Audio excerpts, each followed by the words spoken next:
Sometimes the truth comes too late. Sometimes love hides in silence. And sometimes a letter can change everything, even after death. The sun was beginning to set over the small village of Gambili. The air was heavy, not just with the weight of heat, but with grief. Zanel stood beside the fresh grave, eyes swollen, lips trembling. Her husband Themba was gone. Just like that. Heart attack, they said. Quiet, sudden, no warning. He was only 45, still full of strength. A respected teacher, a man of few words but great kindness. The villagers murmured condolences. They brought pots of stew, baskets of maize, bottles of water, but nothing could fill the hole inside her. Zanel had loved him fiercely, and she had believed he loved her too. But something had always been distant. She told herself he was just tired, that it was just his way. Still, the silence between them had sometimes hurt more than words ever could. After the burial, Zanel returned to their quiet home. Every chair reminded her of him, every crack in the wall. His smell lingered in the sheets. His old radio still sat near the window. She wandered aimlessly, unsure of what to do next. In the corner of the bedroom stood an old wooden trunk. She had never opened it before. Themba had told her it held old school books. She never thought to question it. But now, something pulled her toward it. She knelt. Her fingers trembled as she unclipped the rusted latches. Inside were piles of yellowed papers, books, photos from long ago, and beneath them all, a sealed envelope. It was addressed to her, her name, in his handwriting, Zanel Moyo, to be opened only if I die. Her heart stopped. She sat on the bed and opened the envelope slowly, like someone defusing a bomb. Inside was a single letter, ink slightly smudged, written with care.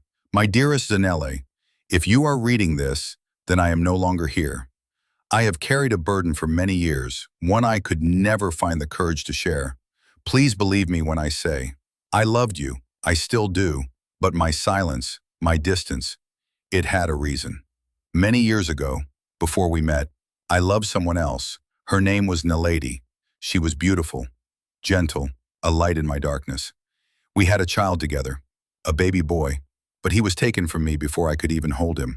Naledi's family forbade her from being with me. She was sent away. She died during childbirth. I only learned of her death weeks later. Our son was given up for adoption.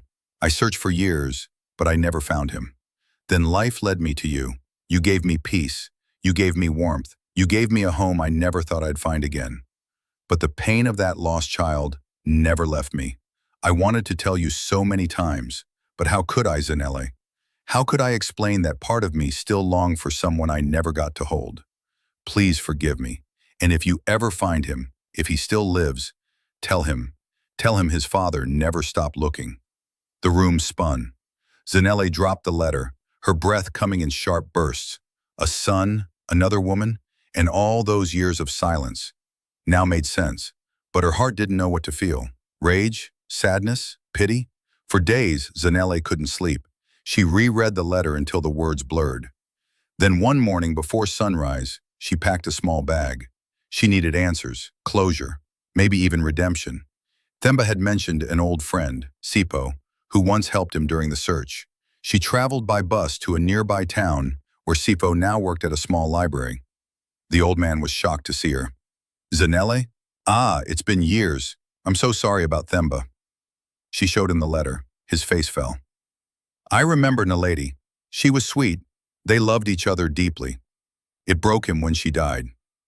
Did he ever find the child? She asked, a voice barely above a whisper. Sifo shook his head slowly. No, but he came close once. There was a young man in Harare about the right age. Themba thought it might be him. Zanele's heart raced. She thanked Sipo and continued her journey. In the outskirts of Harare, she found the address Sipo had scribbled for her. A modest home, simple, clean. Outside, a young man worked on a broken bicycle. Zanele approached carefully. Excuse me, is your name Tawanda? He looked up. Strong features, sharp eyes. A calmness in him that reminded her of someone. Yes, can I help you? She struggled for words.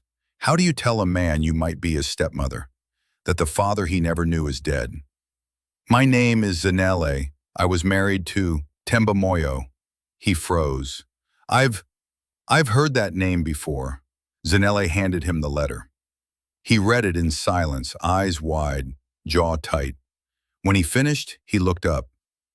My mother used to whisper that name in her sleep. A tear rolled down his cheek. For years, I thought it was just a dream. They sat for hours, talking, crying. Zanele told him about Temba's life, his pain, his love, his regrets. Tawanda shared his childhood, the foster homes, the questions that were never answered. And then they simply sat in silence. Not uncomfortable silence, but healing silence. Before she left, Zanele took something from her bag. It was a photograph of Temba as a young man. She placed it in Tawanda's hand. He would have been proud of you. Zanele returned to Gumbili, but she was not the same woman who had left. She carried a piece of Temba's past with her, and somehow it helped her understand his silence, his sadness. She stood by his grave once more, but this time she wasn't angry. She was at peace. She placed the letter on the soil and whispered, "He knows now, Themba. He knows you never stopped looking." In life, some truths come too late, but in death, they can still heal the living. She found the letter after his funeral, and in its pages, she found the man she thought she'd lost, and the family she never knew she had.